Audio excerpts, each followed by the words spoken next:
Hi, Stella. Hi, Barb. How you doing? Good. How are you? Oh, I'm just terrific. I'm having so much fun. Hey friends, I wanted to take a moment to share this project that Stella and I did because I think it's a fabulous keepsake from a great-grandmother to her great-grandson. So you will forgive the fact that I am redacting the face of her great-grandson. I do enjoy protecting the privacy of my friends and their families, so I don't think it'll take away from sharing with you this wonderful keepsake. Maybe it'll inspire you and your family to create something to pass down.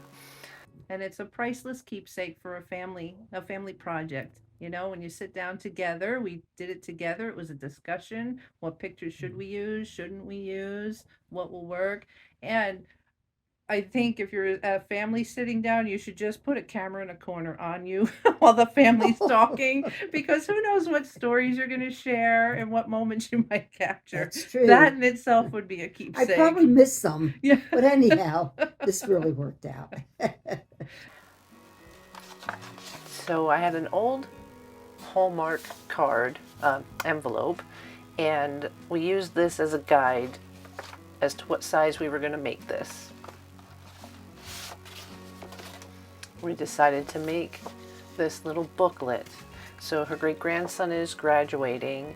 I believe it's 8th grade, and part of the celebration, I think a week later, they take them on a hike or something to do some sort of celebration, and the family is invited to send letters along for them to read once they're out there.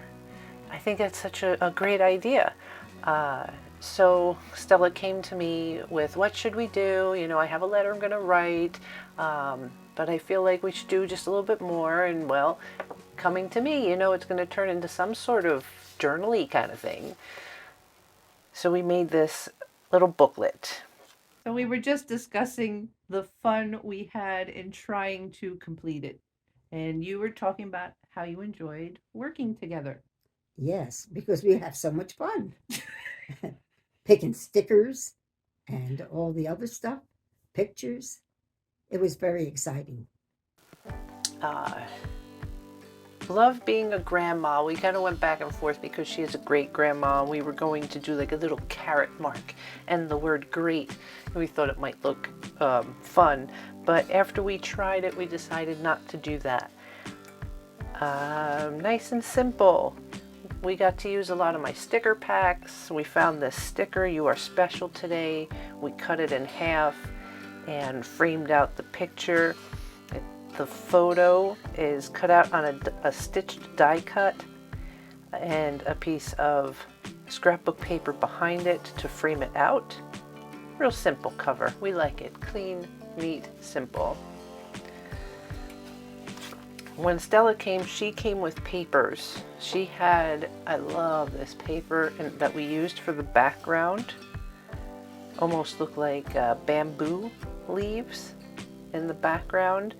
So based on that, I chose to take out the dark green scrapbook paper to give it the backbone to play on. And it's interesting because, when I put these little Post-it note stickers on here to kind of redact the face, it really showed the pattern that when you're doing a layout like this, you want the faces to kind of flow. So it starts in this bottom corner, kind of goes up and around and back down. So when you're doing a layout, think about the flow of faces. Well, it's just amazing putting those things together, like my 4-leaf clover that I got from my grandson. It was great. And he had another one, but one was for him, one was for me. I was special that day. Yes. Well, you're always special, Stella. Oh, thank you, Barb. You're welcome. Mhm. During one of their hikes together, they picked up a 4-leaf clover. They actually found a couple of 4-leaf clovers. And we sat and thought about this for a while because we wanted to include it, but it was very brittle at this point. and I had just picked up a roll of clear laminate that is popularly used for sticker makers, that after you print it out, print out a set of stickers either on an inkjet printer or, well, laser printer, not as much because it's just black and white. But in order to protect it, when you're making your own stickers at home, you buy this clear laminate to put over the stickers to make it more durable. Well, I had just bought some of this, hadn't even tried it yet. So with her permission, we got brave, and I used for the first time too, this worked really well. Take it out here.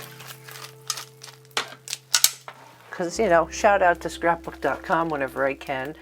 I picked up their transparent mat, which it's a little tacky, not very tacky, just enough that we took that 4-leaf clover and we put it on this little tacky mat just to hold it. We didn't press it on, we just kind of laid it on, and when I tilted the mat like this, that 4-leaf clover did not move.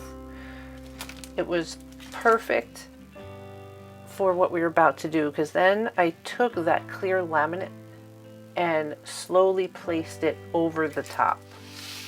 So the 4-leaf clover was on the mat, and was able to press on that 4-leaf clover and slowly peel it back off, and it came right off the tacky mat with no problem. So thank you again, scrapbook.com. Then once we did that, so here's a couple of thoughts that we had after. We also made the decision after we made a 4-leaf clover sandwich. The sticker face with the adhesive side up and the 4-leaf clover on it, and then we took more of that sticker paper and put it on top to actually laminate it, and made a little 4-leaf clover sticker sandwich. Then, carefully, without getting too close so it wouldn't peel apart, I did a fussy cut around it. After the fact, I thought to myself, how am I going to get this to stick now to the paper, because it's a gloss?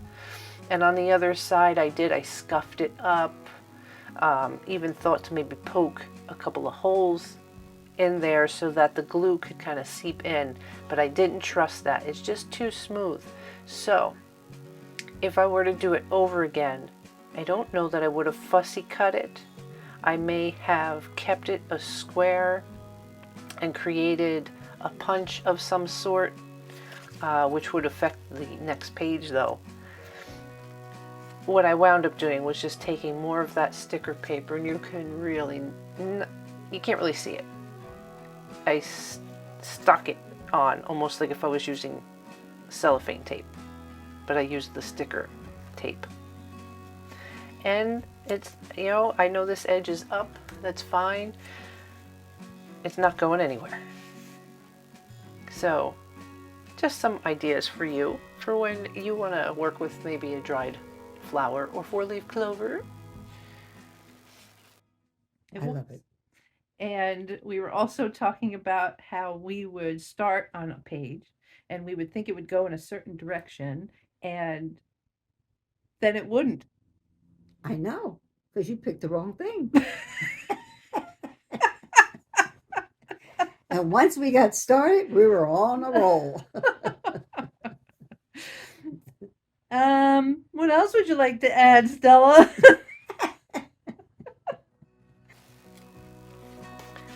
When we were making the book, we actually started with this page. She came with this waterfall paper, kind of, I want to say silhouetted, but it's not really a silhouette. It's just not at 100% opacity. You know, it's very light letterheads you can write on top. We liked this so much, especially because she's gone on adventures with him at the waterfalls. So in the layout, we actually started with this centerfold.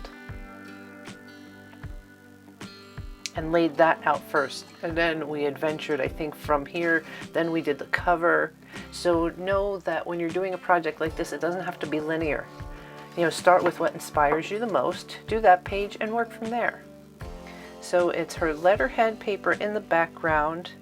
Because we like the waterfalls, we just clustered the pictures at the bottom. You know, it kind of looks empty up here, but the whole fact was we wanted to see those waterfalls.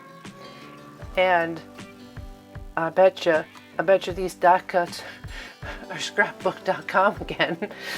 But I decided in order to kind of fill those spaces, I took the same kind of scrapbook paper in the dark green and just fussy cut out those simple leaves just to fill the corners a little bit.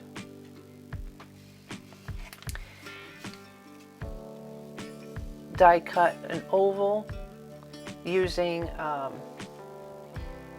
what is that, pic collage? Yes, pic collage.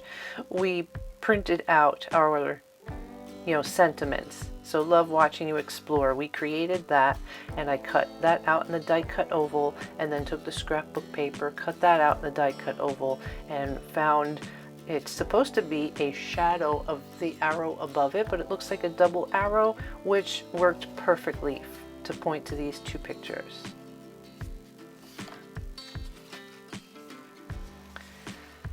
All right, so the progression, so it took us 2 visits to do this. So the first visit was the centerfold and the cover. Then when she came back, we worked on this page here, which we, moments worth remembering. We figured the front part is going to be the watching him grow up, you know, the progression of him aging. And the back here was going to be the celebration of his graduation. And because she was writing him a letter, I said, let's include an envelope in the back, because then you'll have a place to stick your letter, and plus we can decorate the envelope. So across the top here is his name, and some, you know, a sticker here about new day, new start. Oh, it was so perfect because the greens matched the greens of the envelope.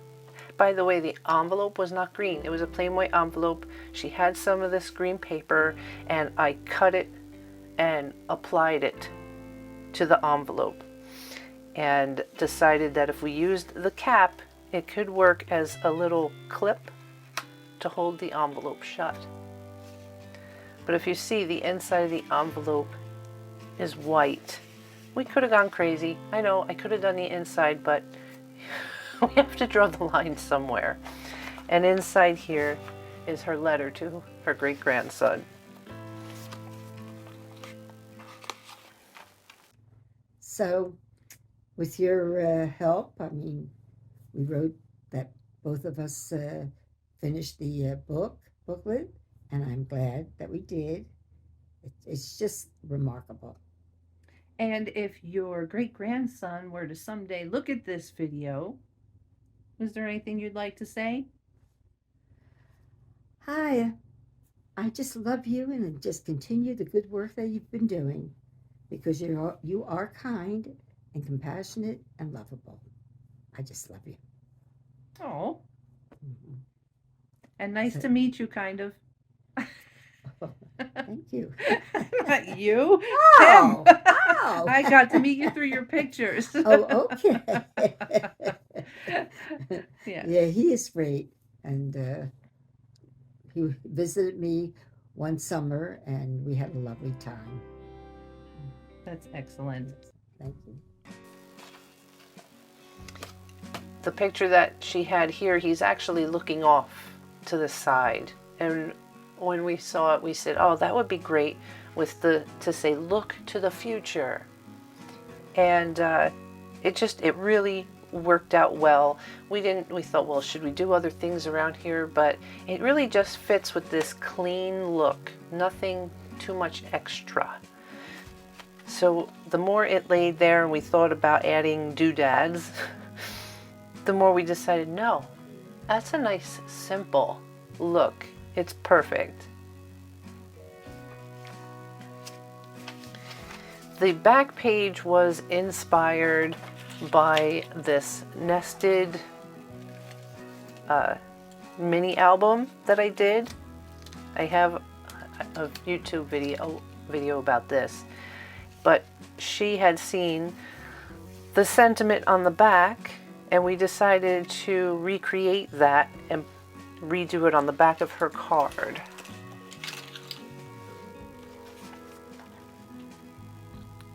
Again, nice and simple with just the little frame behind the printout from Pic Collage. And made especially for you. And we just put, you know, her name and my name, you know, great grandma and moi.